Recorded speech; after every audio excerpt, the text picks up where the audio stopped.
نكهة الفلفل الحارة المماثلة للنكهة الطبيعية، تحتوي على يقول قبل شوي طبيعي ثم المماثل طبيعي. تحتوي على دقيق، قمح، ملح، معززات نكهة اي 621 اي 627. ما هي ايش المواد الكيماوية هذه اللي يضعونها؟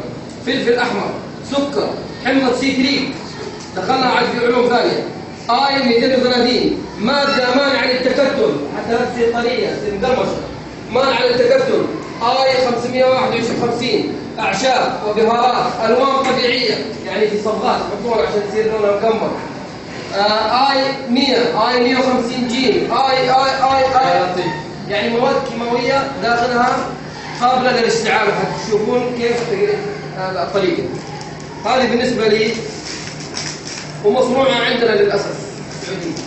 نفتح على واحدة منها وناخذ واحدة بس، ناخذ ثنتين بلاش ناخذ ثنتين فقط، ونشوف كمية الاشتعال وكمية الزيت اللي يطلع منها.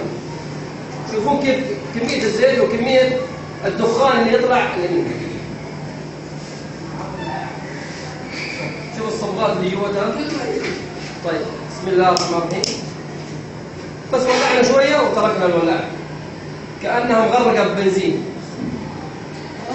انظر بدون تعليقات لو سمحت.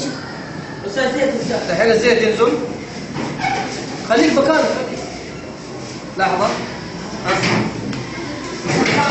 عشان نولع. لحظة يا ولد شوية. لحظة يا ولد خليك مكانك. ايوه دقيقة يا ولد. خليك مكانك. هذه بس حبتين حتشوف بعد شوية الزيت اللي طلع منها. طبعا في روائح كريهة طلعت الآن كأنك قاعد تحرق كفر. لحظة يعني شوف دقيقة. شوفوا كمية الزيت اللي تطلع منه. ها كمية الزيت ولا زيت سيارات. ما بالك لو ولعنا كل الكيس كأننا قاعد نشرب كمية زيت كبيرة في بطوننا يوميا.